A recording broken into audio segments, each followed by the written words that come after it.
Really what I want to start with today is just talking a little bit about what to expect in general when you're doing a photo shoot in the food and cocktail industry. When it comes to this industry, there isn't really just a one size fits all, right? You're going to end up going into places where there's 50 items on a menu. You're going to go into places where there's just 3 items that need to be shot that day, that restaurant wants to market for some sort of upcoming menu change or, just something to get their social media going. Everyone's needs are going to be a little bit different. Some places won't even have an Instagram really going yet. Others have an entire marketing department dedicated to, content creation and advertising. And your goal is really just to make sure that you deliver what they need. It's always going to be at least an hour when you get there and no more than probably 2, whether it's 5 items you're shooting or 30 items you're shooting. It's really just the rate at which you're working, your efficiency. Now, obviously that'll change things on how you charge, right? Or how you spend the time on set. But in the end, your goal is to walk in, shoot what is needed. Sometimes it'll be more items than expected. Sometimes it'll be less. Sometimes there's going to be changes made. Sometimes the chef doesn't have, certain items available that day and they have to pivot and adjust. Try to remember that, whether you shoot a couple more items or a couple less than you previously spoke about or expected, it's really not that much more of your time, but it'll be a big difference when it comes to how satisfied your client is. Believe me, that little bit of extra that you do is going to perform huge when it comes to their happiness. I want to paint a picture of what a shoot day is like for me from beginning to end, right? It starts with me getting all my equipment together, which is really about the same stuff every single time. I'll put out a video on everything that I use, why I chose that equipment, from the cheaper options to the more expensive, but my main goal is to operate with as little equipment as possible for multiple reasons. One, you don't want to take more time than usual setting up and traveling. You also want to travel lighter. And you got to remember that when you're working, there are going to be people around you and you don't want them bumping into your stuff, tripping.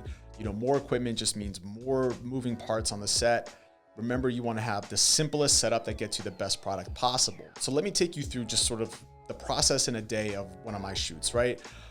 Basically, I'm packing up my equipment that's been charging the night before or charging that morning. I make sure I have everything from my camera, my batteries, my memory card, which has been, formatted for that day so that it's clean and I don't show up with a full memory card and then have to figure out how to back up something on the spot. Single light stand that I have, 1 light with me, 1 diffuser, and that's basically it. Maybe a tripod if I'm shooting architectural stuff. But what happens is I'm driving to my place. I want to make sure I get there nice and early because I'm going to want to do like a little walkthrough when I get there.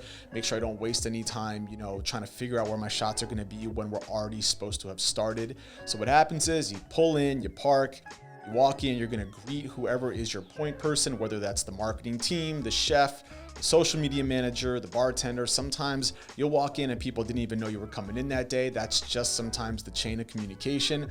Try to be patient and just, remember that there's a lot of people working at this place and your goal is to come in and make it as easy as possible to accomplish what you need to do that day. So I'll walk in, sometimes even without my equipment. I'll leave my stuff in the car, shake hands, say, hey, thanks so much. I'm looking forward to the shoot today. Meet the chef, set expectations. Hey, look, I just want to make sure that, we get everything you need today. So if you have any questions, let me know. It's okay if, we have to make adjustments, no pressure. Sometimes people will be a little bit high stress because they need it to be perfect. They're worried about, what's ready and what's not. It's your job to just remind everybody, hey, it's going to be fun. We're going to have a good time. Don't stress out. I'll be here a little bit later if you need, I'm happy to, shoot some extra stuff. It's fine. Put them at ease. It'll make the entire shoot day go easier. After greeting everybody and, getting an idea of, who's this person, who's that person, who am I supposed to be working with, communicating with, then I will do a walkthrough, right? And I'll literally walk through the entire place and say, all right, I like the lighting here. I don't like the lighting here. I like these tables. I don't like those tables. I like that background. Oh, okay, there's gonna be people sitting at the bar here for service. Let's make sure we avoid that. I like the way this kind of area looks. I'm gonna reserve this, maybe these 2 sections right here and obviously let them know so that I don't have any problems with people maybe sitting down at that table in the middle of a shoot or standing around it and things like that. The goal is to be as efficient as possible and obviously get the product that you need in the time spent there. So it helps to actually reserve a space and make sure you let them know. Don't just put your stuff everywhere and try to figure out where you're gonna shoot on the spot. There's always time to have, inspiration and go, oh, that'd be great. Let's get that shot over there. But get like your set spaces, your set surfaces, your set props from the beginning and let them know where it's going to be. And this way, when the chef starts bringing out food items, you could say, hey, we're going to be shooting here. If you don't mind putting everything here, let's do that. After I figure out my spot, I set up my equipment, make sure everything's good to go. I might test, the lighting and the composition by using something like a lens or, any other prop I could put out and just see how the lighting comes out, see how the background comes out. And once that's all good to go, I let them know, hey, you can start sending out food items. Now, those food items, if you're working with a company that's like pretty organized, they're going to send it out in the order of, here's all the breakfast items, here's all the lunch items, here's the dinner items, or down to, here's the entrees, the sides, the desserts, and so on. I try to separate the food items from the cocktail items in general, just because, when they are making the drinks, I try to capture at least the process of them making it. And it's a little bit tough to have to bring your equipment over to the bar, then back to the table, over to the bar, back to the table. It's best to just set up in one spot and absolutely nail that shoot first, and then you can make the bar a separate thing. They can always make drinks twice. It's really fine. If anything, they can make versions without the liquor to save some cost on inventory.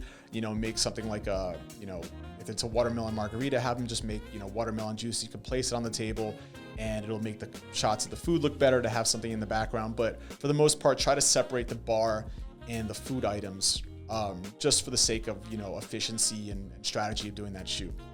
So as the food items start coming out, make sure that you have a section where you're going to place everything that has been shot and everything that hasn't been shot. This way you don't start getting confused. And you also want to make sure that you're communicating with the marketing team on what needs to be captured.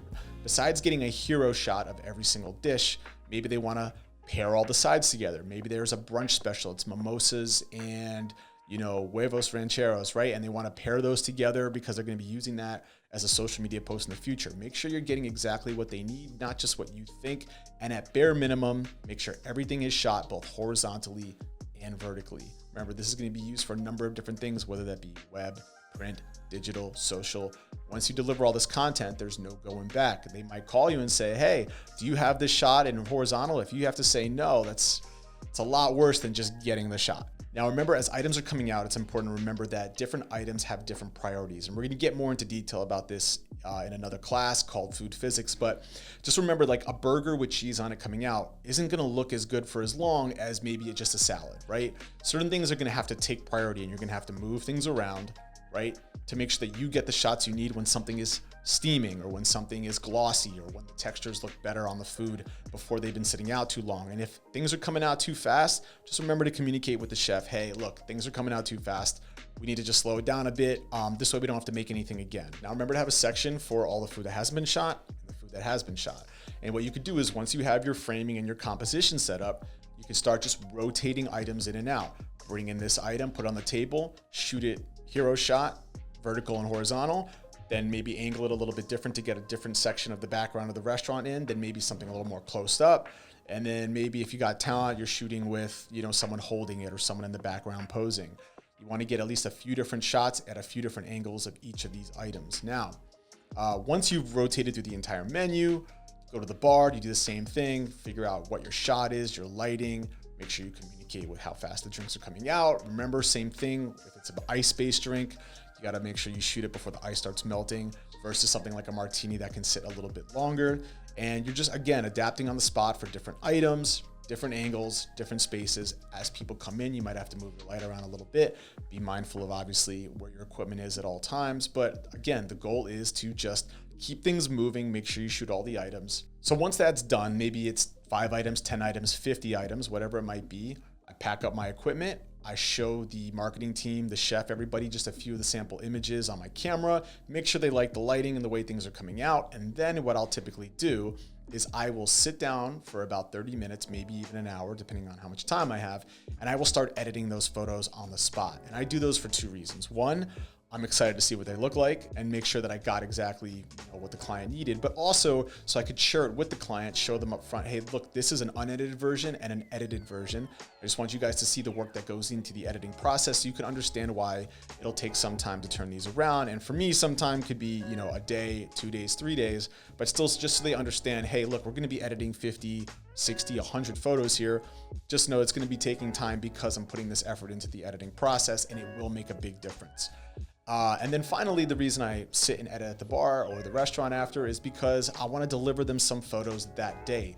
The marketing team or just whoever's running the social, whoever asks for the photos is going to be very excited to see this work, and they're going to want to post it right away. So if I can deliver like 10 photos that day and give it to them, they can go, oh my God, wow, our money was spent right. And we could start posting right away. It makes them feel a lot better about their investment. And it gets them excited to hire you again because you were so fast at the turnover rate. So after that, pack up your stuff, head home, and sometimes they'll even send you home with some of the food or some of the drinks that you shot that day. It's one of the best perks about this industry. Now, that's an example of a shoot day for me. It could obviously be more complicated depending on how many people are on set, or you could walk in and there's 5 items and you're in and out in 30 minutes. Regardless, the process and the order of operations is the same. Again, I think it's great. It's a lot of fun. You get to go to these different bars and restaurants, meet all these different people. You get to see all this different food. And, for the most part, it's the same process wherever you go. Walk in, greet everybody, figure out where you want to shoot, figure out what props you want, figure out where the lighting works the best. Order of operations as things come out. Here's the table of stuff that's been shot, not been shot, making sure you get every angle of what you need for the client, horizontal and vertical, and of course, being able to deliver some stuff on the spot so that they can see the quality of the product that you shot that day. So make sure you also thank everybody before you leave. Say, this has been a ton of fun. Love to do this again with you guys soon. Try also to get some of the Instagrams of the staff there, whether it be the bar or the chef, so that you can tag them if you're going to post on your own, or to reach out and just say, hey, here's some of the shots, thought you might like them in case you guys want to post them. So make it a fun process and make sure you include everybody and let them know they've all been seen and they all did a good job. And then you pack up and you get ready to do your next shoot or go home and edit the rest. But I think it's great. It's a lot of fun to do this sort of ever-changing, fresh, evolving, new place all the time sort of shoot. And after a while, you'll be able to walk into a bar or restaurant and know exactly where you want to shoot. And just remember, this is supposed to be fun, right? You're not sitting at a desk in a corporate office. You are getting to go out and be able to capture what people do for fun. Just go out and get food and drinks. That is your job, is to just make this stuff look good, make it efficient, not waste anyone's time, and deliver a great product. Thanks so much, guys. If you have any questions, please reach out. I'm happy to answer them.